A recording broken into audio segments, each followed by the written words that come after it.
Assalamualaikum warahmatullahi wabarakatuh. Perkenalkan, nama saya Hujatul Karimah dengan NIM 231B10105. Dan ini teman saya. Saya Siti Nafiratul Jannah dengan NIM 231B10107. Kami akan membuat video praktik konseling traumatik yang dimana kliennya mengalami trauma akibat kecelakaan. Baik, simak video kami selanjutnya. Selamat pagi Ibu Viro, senang sekali Anda bisa datang hari ini. Bagaimana perasaan Anda pada pagi hari ini? Pagi Bu Rima, sejujurnya saya agak cemas.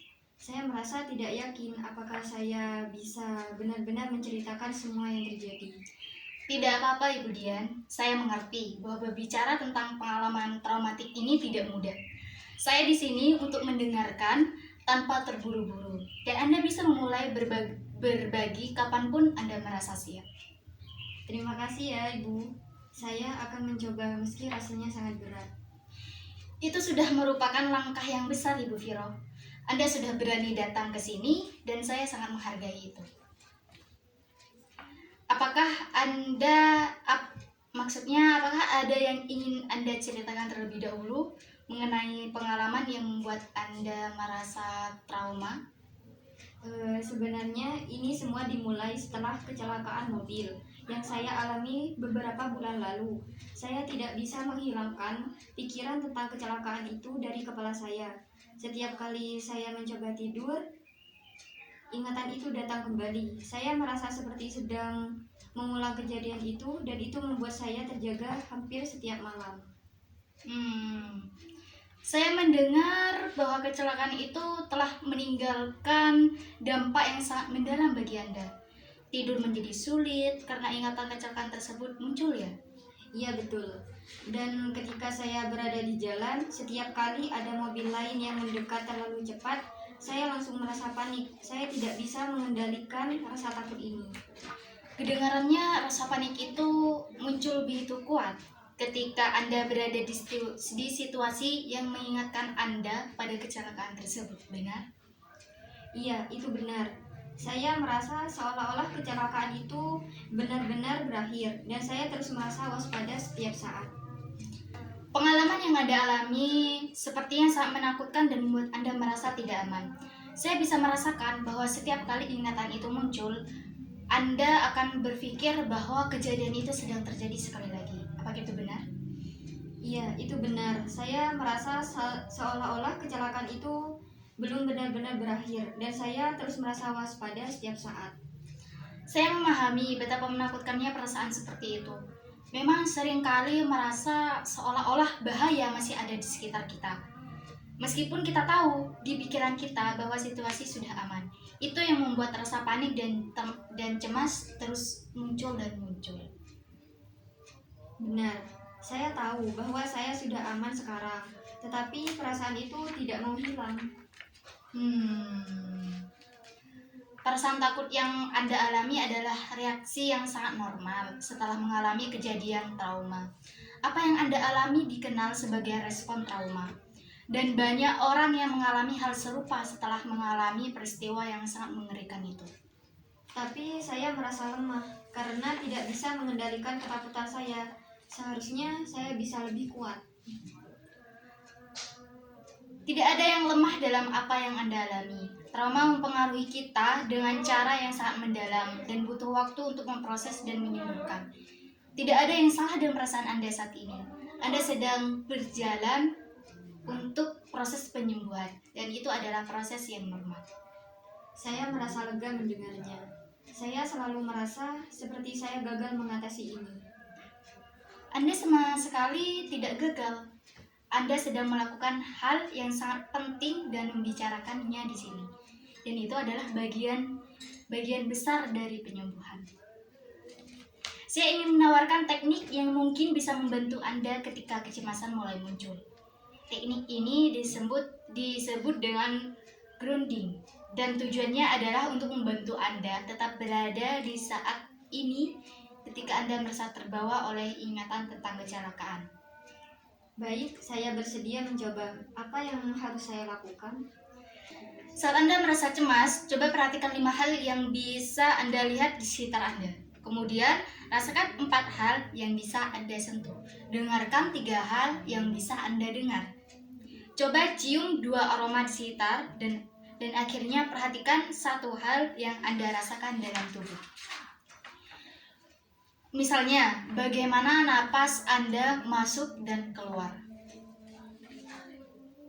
Baik, saya mengerti. Apakah itu bisa langsung membantu saya saat panik? Teknik ini bisa membantu mengalihkan perhatian Anda dari ingatan traumatik dan membawa Anda kembali ke kenyataan. Mungkin tidak langsung sempurna, tetapi dengan latihan, teknik ini bisa menjadi alat yang sangat berguna untuk membantu Anda mengelola kecemasan. Saya akan mencoba melatihnya. Mungkin ini bisa membantu saya ketika saya mulai merasa takut di jalan.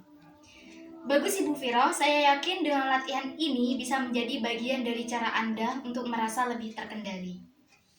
Tapi terkadang selain rasa takut, saya juga merasa marah.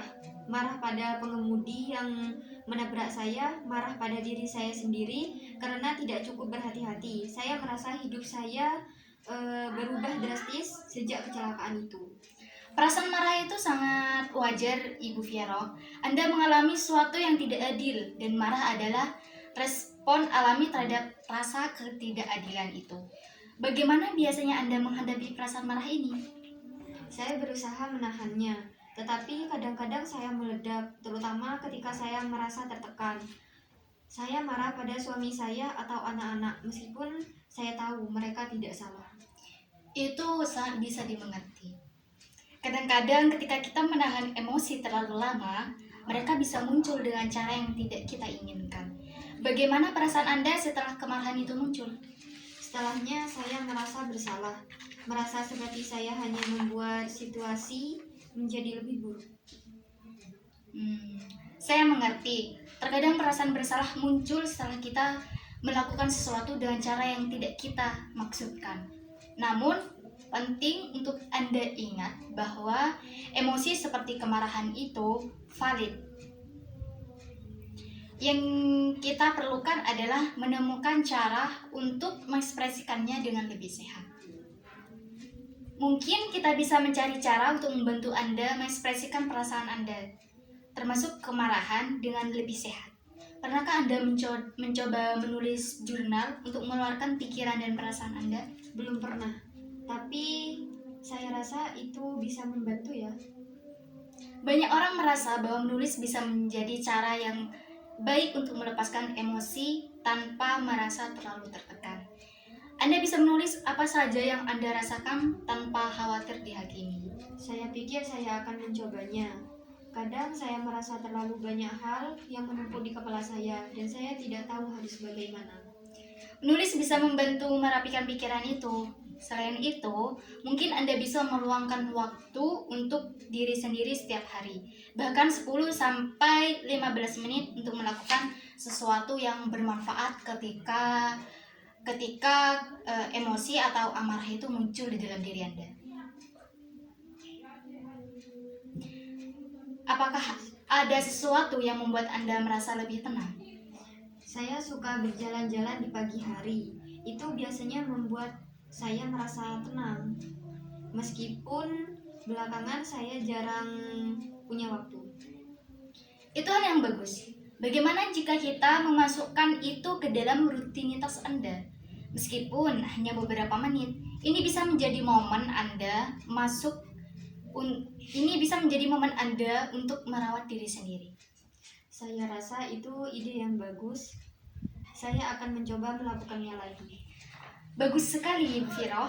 Merawat diri sendiri sangat penting, terutama setelah mengalami sesuatu yang berat. Hari ini Anda sudah melakukan pekerjaan yang sangat luar biasa.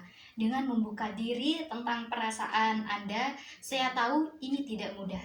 Tetapi setiap langkah kecil seperti ini adalah bagian dari proses penyembuhan. Terima kasih Ibu Rima, saya merasa lebih lega setelah membicarakan hal ini. Baik, saya sangat senang mendengarnya. Kita bisa bertemu lagi kapan saja yang Anda mau. Baik Ibu Rima, sekali lagi terima kasih ya. Sama-sama Ibu Viro.